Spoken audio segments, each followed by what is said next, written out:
বাংলাদেশে বর্তমানে যা হচ্ছে ভালো হচ্ছে না। সংখ্যালঘুদের উপরে যেভাবে অত্যাচার করা হচ্ছে সারা বিশ্ব দেখছে। বাংলাদেশের শ্যামলী পরিবহনের বাসের উপরে এক প্রকার হামলার অভিযোগের পরিপ্রেক্ষিতে সাংবাদিকদের প্রশ্নোত্তরে কথা বললেন মুখ্যমন্ত্রী। তবে তিনি জানান, যাত্রীবাহী বাসের সঙ্গে ঘটে যাওয়ার ঘটনার পুরো খবর নিয়ে নিশ্চিত হয়ে তিনি মন্তব্য করবেন। মুখ্যমন্ত্রী বলেন, কেন্দ্রীয় সরকার ও কেন্দ্রীয় নেতৃত্ব সেদিকে নজর রেখেছেন বলে আশা ব্যক্ত করেন। যথাসময়ে যথা ব্যবস্থা গ্রহণ করবেন। সেদিকে তাকিয়ে রয়েছেন ত্রিপুরার 3 দিকে বাংলাদেশ সীমান্ত। কাজেই বিএসএফ ও ডিজিপির সঙ্গে কথা বলছেন যাতে তীক্ষ্ণ নজর রাখা হয়। উল্লেখ্য, ত্রিপুরা থেকে কলকাতা যাওয়ার পথে বাংলাদেশের ব্রাহ্মণবাড়িয়া বিশ্ব রোডে শ্যামলী পরিবহনের একটি বাসের উপরে পরিকল্পিতভাবে আক্রমণ করা হয়েছে।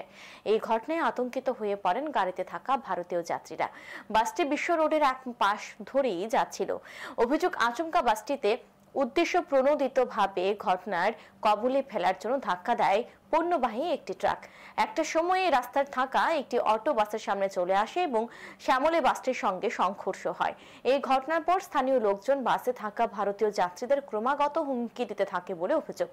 তাদের সামনেই ভারত বিরোধী নানা স্লোগান দিয়ে এবং কটু মন্তব্য করে যাত্রীদের প্রাণনাশের হুমকি দেওয়া হয়। এই ঘটনায় আতঙ্কিত হয়ে পড়েন বাসে থাকা ভারতীয় যাত্রীরা।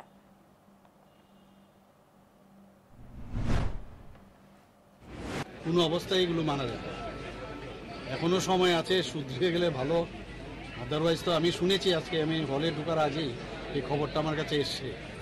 এর আসল সত্যতা আরও আমি যাচাই করে তারপরে আমি কমেন্ট করবো এই বিষয়ে। কিন্তু যা হচ্ছে সেটা ভালো হচ্ছে এবং মানে সংখ্যালঘুদের উপর যেভাবে ওরা অত্যাচার করছে সারা বিশ্ব দেখছে। আমি আশা করি আমাদের কেন্দ্রীয় সরকার এবং আমাদের কেন্দ্রীয় নেতৃত্ব এইদিকে নজর রেখেছেন এবং যথাসময়ে যথা ব্যবস্থা নিশ্চয়ই করবেন এবং আমরা সেই দিকে আমরা তাকিয়ে আছি। আমাদের ত্রিপুরার যেখানে প্রশ্ন, আমরা 4 দিকের মধ্যে প্রায় 3 জায়গায় আমাদের বাংলাদেশের বর্ডার। কাজেই আমি বিএসএফ এবং ডিজি সাহেবের সাথে কথা বলেছি যেন তীক্ষ্ণ নজর রাখে এবং সেই দিশেই কাজ করছে সবাই।